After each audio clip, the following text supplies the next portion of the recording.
The other thing you can use is this Walters goo, you know, this silicone adhesive, or else I've even used, you know, this two-part epoxy as well in some cars. I'm cautious about using that stuff. Eh? I've seen that distort plastic under. Yeah, that's the thing you got to be careful, is to make sure that whatever you use, it is compatible with plastic, because it'll either distort it, as you say, or it'll eat away at it. But so yeah, there's a number of ways of doing it. The other thing you can use is lead shot. Yeah. I have I've got was it one of these GSC flat cars, which has a cast steel underframe, and that was extremely light. So what I did, I after a long painful process, did manage to glue lead shot in there with diluted white glue. For in covered hoppers. Yeah, that's right. Yeah. Yeah. It is, let's say, adding weight into you know, things like the box cars and lost the stirrup off that one from somewhere. Yeah, the reefers, box cars, any closed car, it's easy enough to add weight, since it's going to be hidden.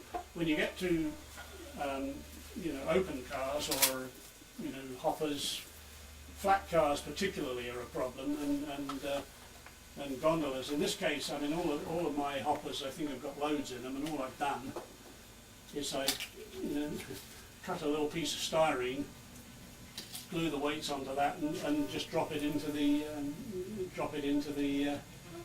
hopper, and then put the load in. If you want to run it empty, it means then taking everything out, and the car then becomes extremely light. These cars, the hoppers do have, they have weights in them. They have the weight under the slope sheets, but they need to be. They probably need to be about 3 times as thick as they are, or else made out of, you know, depleted uranium or something to get enough weight in there. So with things like the hoppers and gondolas, you know, you can hide it under the load.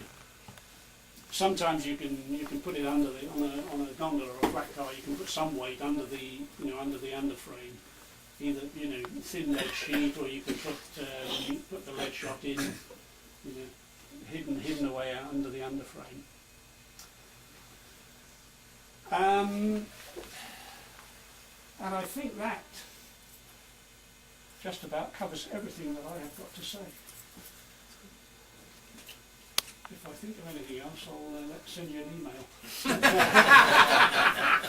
So. Well, thank you, Graham. Thank you, Graham. Any questions? Yeah, there's 2 cars there. You haven't talked about them. You probably forgot them. Yeah, I did actually. I think one of these has got. Yeah, I think. Oh yeah, one of these got screws on the couple of boxes. Okay, that's what you were talking about before. Yeah, that's right. But they still. The screws are too tight. You're gonna have yeah, problems. that's it. Yeah. And again, this one, I think I've done the same thing in here as I did in the open hoppers. I just cut a piece of styrene to fit in the bottom of the hopper and put extra weight in before I glued the roof on. And you mentioned something about rail codes, height of rail. No, I didn't. I said, could you? Could I? No, but if you do. You mean code 183? Yeah. Rail comes in various sizes, as it does out on in the real world. I guess all our layout is laid with code 100, which is the most common.